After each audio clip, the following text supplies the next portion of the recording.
Bonjour. Exercice de prospective sur le vieillissement de la population. Prospective, c'est quoi? La prospective, c'est les chemins du futur. Il n'y a pas une prospective. Quand il y a une prospective pour quelqu'un, c'est un devin. Gardez-le et voyez comment ça se passe chez Astérix. Le deuxième point, c'est les signaux faibles, la méthode que j'utilise. Les signaux faibles, ce sont des faits paradoxaux qui inspirent des réflexions. Paradoxal, ça veut dire contre la parole établie, contre la chose que l'on attend.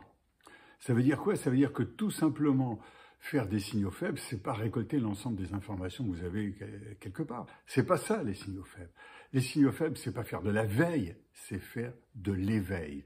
Qu'est-ce qui vous intrigue? Maintenant, partons en 3 étapes sur cette démonstration du vieillissement de la population.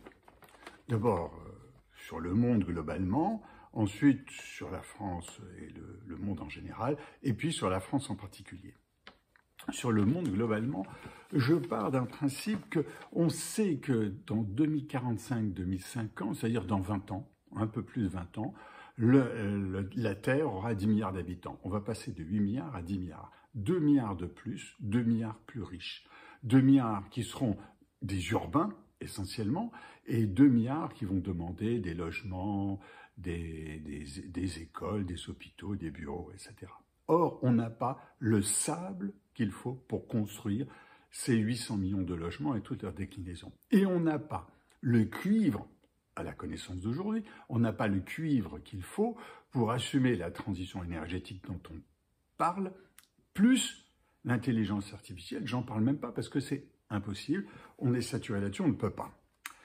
Donc, on a globalement 2 milliards de terriens en plus, mais surtout, ce sont les 8 milliards de terriens qui ont vieilli, et on ajoute 2 milliards, dont en gros 1 milliard d'Africains, 1,5 milliard d'Africains, et puis bien sûr de certains pays qui ont encore le plaisir de voir leur population augmenter.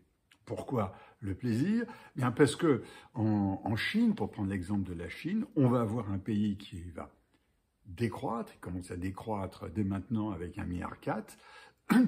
La retraite est à 60 ans pour les hommes et 55 ans pour les femmes, donc ça ne va pas fonctionner. Il faut imaginer que la démocratie chinoise va mettre la retraite à 65 ou à 70 ans pour les hommes assez rapidement, d'autant plus que l'espérance de vie d'un Chinois est de 79 ans, lorsqu'elle est, pour un Américain, de 76 ans. L'idée qu'on a mal en tête, pour un Français, c'est 82 ans. Et puis donc, ça, c'est le problème du coût de la vieillesse au niveau mondial, dans des pays riches, parce que la Chine est un pays riche, comme bien d'autres pays. Et puis, le deuxième point que je reviens, c'est on n'a pas les matériaux pour ces 10 milliards d'habitants vers cette époque-là, donc 2045-2050. Alors, comment faut-il s'en sortir? Eh bien, à mon sens, par la frugalité, c'est-à-dire vivre mieux avec moins. D'une part, par nécessité, parce que les produits que nous allons importer de Chine, et nous en avons énormément, vont être plus chers, alors que ce soit de Chine ou de pays voisins. Globalement, la crise chinoise démographique, la crise de financement de la Chine, qui va essayer de récupérer son argent qu'elle a mis dans les bons du Trésor américain, qu'elle va donner à ses retraités, eh bien cette crise va se retrouver chez ses pays voisins.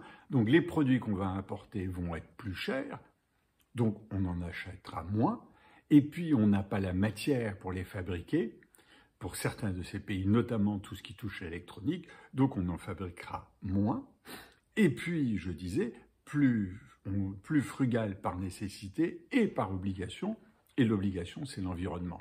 Lorsque le GIEC a été créé, je crois, en 1988, on a travaillé quelques années plus tard, quelques 10 ans ou 15 ans plus tard, sur un objectif à 2100, de ne pas dépasser 1,5 degré, et ça a été l'accord de Paris de 2015, on en est déjà à 2 degrés, et ce que disait le GIEC à l'horizon 2100, il est en train de dire 2050 c'est mieux, et maintenant il parle même de 2035. Le changement climatique est brutal, nous savons pourquoi, et pour lutter, eh bien, il y a la transition énergétique, mais il y a aussi la transition de consommation qui devient une contrainte. C'est pour ça que le monde devient plus frugal.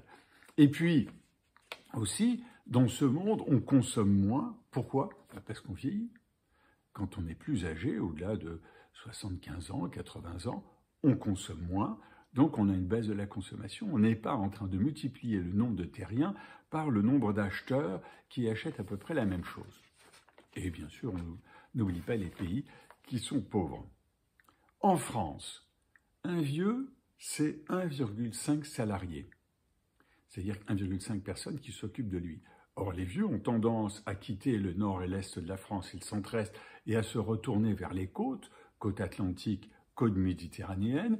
Et quand on voit l'évolution de ces côtes avec l'urbanisation de ces côtes qui devient de plus en plus chère, on se rend compte que on va vouloir avoir des gens qui nous aident, donc de l'aide à la personne dans ces régions-là. D'une part, il faut les trouver. Il faut les trouver. Est-ce qu'elles vont aussi déménager du nord, de l'est de la France vers les côtes? Et puis, il faut les payer. Et ça, c'est encore un autre problème. C'est le deuxième point. Alors, avec le travail au noir, le travail au gris et le travail au blanc. Et puis, troisièmement, il faut les loger. Lorsqu'on voit l'état des côtes, lorsqu'on voit que les retraités, lorsque l'on part à la retraite, on part au Portugal, en Tunisie, au Maroc. Tout ça, c'est bien tant qu'on est en bonne santé. Mais quand on devient en moins bonne santé, pour se faire soigner, rien de tel que la France. Et là, on revient vers les 80, 85 ans, on revient en France. Et donc, on a ces besoins de soignants. Or, il faut loger les gens. Loger les gens, c'est-à-dire que ces gens retournent vers les villes. Or, il faut construire des logements, et l'une des pistes que j'évoque depuis très longtemps, c'est que les hypermarchés, les centres commerciaux qui se sont développés, pour la moitié ont été construits jusque dans les années 80, des années 60 aux années 80, et sont devenus centre-ville. Je prends le cas de Portet-sur-Garonne, où je suis allé quasiment à l'ouverture en prenant un taxi au milieu de la campagne, et aujourd'hui, lorsque j'y vais, eh bien, je vois des gens en vélo, avec leur chariot à roulettes, autobus qui s'arrête à côté. Portet-sur-Garonne est devenu un centre-ville. Et aujourd'hui, on peut construire des logements au-dessus. C'est ce que font depuis 10-15 ans la plupart des supermarchés, des hypermarchés. Ils créent des zones urbaines, des silos urbains, des éléments urbains autour d'eux. Voilà. Donc voilà un petit peu ce vieillissement de la population en 3 points en France. Un vieux, c'est 1,5 salariés qu'il faut trouver, qu'il faut payer et qu'il faut loger. Je repars en plongée.